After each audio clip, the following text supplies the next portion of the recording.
আসসালামু আলাইকুম সবাইকে, জুমা মুবারক। আপনারা জানেন আমরা প্রতি শুক্রবারই নতুন নতুন মসজিদে নামাজ পড়ে থাকি। তো আজকে আমরা যে মসজিদে নামাজ পড়লাম সেটা হচ্ছে 63তম মসজিদ।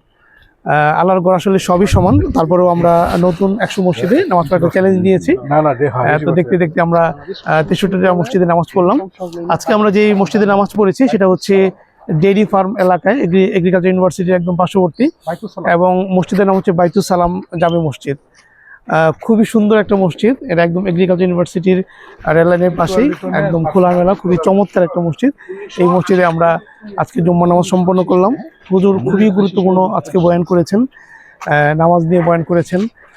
তারপরে নামাজ আসলে আমাদের কেন পড়তে হবে, নামাজ বিভিন্ন খারাপ কাজ থেকে আমাদেরকে সেভ করে, খুবই গুরুত্বপূর্ণ কথা আজকে বলেছেন। আমরা হুজুরের কথা শুনলাম। তো বরাবরের মতোই আমাদের সাথে আছে লিটন, আছে শামীম, এবং এটা শামীমের এলাকার মসজিদ, আছে সজীব। প্রথমে লিটন। আসসালামু আলাইকুম। আজকে আমরা যে মসজিদে নামাজ পড়তে আসলাম, এই মসজিদটা শামীমের এলাকা আর কি, আমাদের এই বন্ধু। তো আমাদের সাথে প্রতি সপ্তাহে ইনশাল্লাহ চেষ্টা করে থাকার জন্য, যদি কোনো ব্যস্ততম কাজে না থাকে। তো এই মসজিদ আসলে প্রতিষ্ঠিত হয়েছিল 1980 সালে।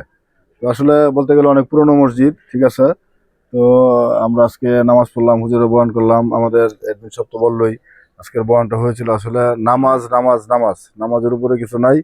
আমি যত কিছু করি না কেন, আমি নামাজ পড়লেই আমি অর্থাৎ দুনিয়া এবং আখিরাতে যে কল্যাণ লাভ করব, এটা শুধুমাত্র একমাত্র নামাজের মাধ্যমেই। এটা বিভিন্নভাবে হুজুরে বিভিন্নভাবে মানে এটা আসলে বয়ান করছে, বিভিন্নভাবে এক্সাম্পল দিচ্ছে, উদাহরণ দিচ্ছে, ঠিক আছে। কিন্তু সর্বশেষ কথা একটাই, আমাদেরকে নামাজ পড়তে হবে। যদি আমরা আল্লাহকে চিনি, জানি, মানি, ঠিক আছে, আল্লাহর হুকুম পালন করি, হুজুর পাক সাল্লাল্লাহু আলাইহি ওয়াসাল্লামের তরিকা মোতাবেক চলি, আমাদেরকে নামাজই উত্তম, এবং নামাজে আমাদেরকে উত্তম ফয়সালাকারী হিসাবে নামাজকে ধরা হবে। তো সবাই ভালো থাকবেন। আসসালামু আলাইকুম। আসসালামু আলাইকুম, জুম্মা মুবারক সবাইকে। তো আমরা দেখতে দেখতে আজকে কততম মসজিদ না 63তম মসজিদে চলে এসেছে। তো শেষ মুহূর্তে আমাদের আজকের যে প্ল্যানটা ছিল, শেষ মুহূর্তে একটু চেঞ্জ আসছে। তো চেঞ্জ আসার পরে আমরা মানে হঠাৎ করেই এই মসজিদে চলে আসা। তো এটা যে মসজিদের যে ন্যাচারাল ভিউ এবং মসজিদের যে সৌন্দর্য, আল্লাহর ঘর যদিও সবই সমান, তারপরও সৌন্দর্য এবং প্রাকৃতিক পরিবেশ বিচার করলে মানে অসাধারণ, এক কথা অসাধারণ। আল্লাহ তাআলা যে উত্তম ফয়সালাকারী, এটা আরেকবার প্রমাণিত হইলো যে আমরা আসলে যে মুহূর্তে প্ল্যান চেঞ্জ করছিলাম, এই মুহূর্তে এত সুন্দর মসজিদ পাবো এটা কল্পনার বাইরে। তো যাই হোক, আমরা দেখতে দেখতে হাঁটি হাঁটি বাবা করে আমরা 63তম মসজিদে চলে আসছি।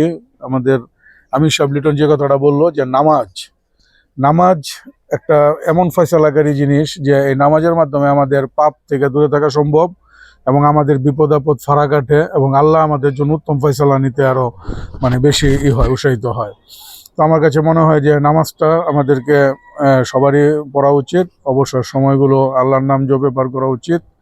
আর হচ্ছে যে আমাদের যে নবীগঞ্জ সাল্লাল্লাহু আলাইহি সাল্লামের যে ওনার যে আচার ব্যবহার ছিল, ওনার যে মানে কথা বলা, ওনার যে মানুষের সাথে চলাফেরার ধরন ছিল, এগুলো আমাদের যত কাছাকাছি ওনার যাওয়া যায় এটা চেষ্টা করা উচিত সকলেরই। সবাই আমাদের জন্য দোয়া করবেন, আমরা যেন এই মসজিদের যে চ্যালেঞ্জটা নিয়েছি এটা আমরা যেন পূরণ করতে পারি। এছাড়াও আরও অন্যান্য ভালো কাজ আমরা সকল বন্ধু মিলে যাতে আমরা করতে পারি, সবাই আমাদের জন্য দোয়া করবেন। আল্লাহ হাফেজ, জুম্মা মুবারক। আসসালামু আলাইকুম, আমি শামীম। আসলে আমাদের বন্ধুদের যে চ্যালেঞ্জ 100 মস্ক, সেটা মধ্যে হচ্ছে আমরা 63তম মসজিদে আজকে আছি।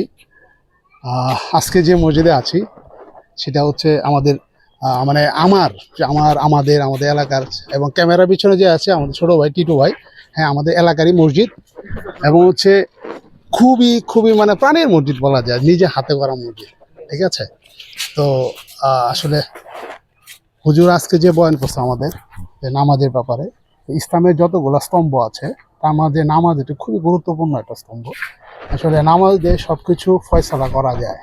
আমার খোদার সাথে সরাসরি কানেকশন হচ্ছে নামাজ।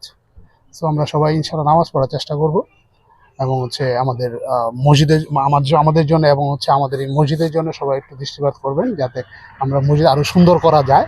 হ্যাঁ, এই বলে আমাদের কথা শেষ করছি। এখন রানা কথা বলবেন।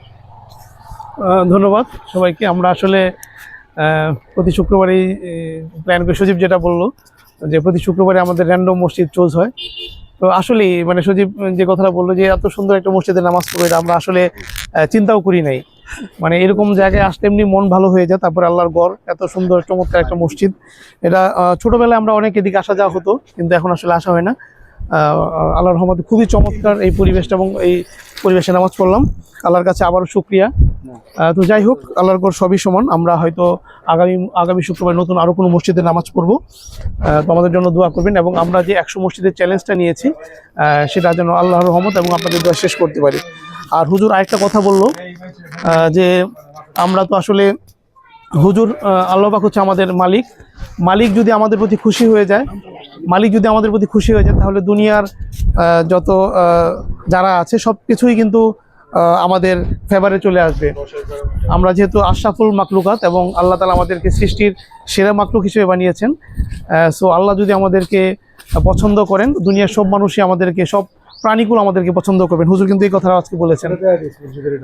তো যাই হোক, আমি আজকের এই ভিডিওর মাধ্যমে আপনাদের যারা ভিডিওটা দেখবেন, আমি আপনাদেরকে বলতে চাই, আমরা চেষ্টা করবো যেন 5 ওয়াক্ত নামাজ মসজিদে এসে আল্লাহর হুকুম এবং হুজুর পাক সাল্লাল্লাহু আলাইহি ওয়াসাল্লামের তরিকা অনুযায়ী যেন আমরা পড়তে পারি, যেন আমরা দুনিয়াতে এবং আখিরাতে দুই জায়গায় যেন আমরা কামিয়াব হয়ে যাই। তো যাই হোক, আমাদের জন্য আবার দোয়া করবেন, আমরা যেন সুস্থভাবে আমাদের যে চ্যালেঞ্জটা নিয়েছিলাম যেন সম্পন্ন করতে পারি, এবং আপনাদের সাথে শেয়ার করতে পারি। আপাতত বিদায় নিচ্ছি। জুমা মুবারক। আসসালামু আলাইকুম।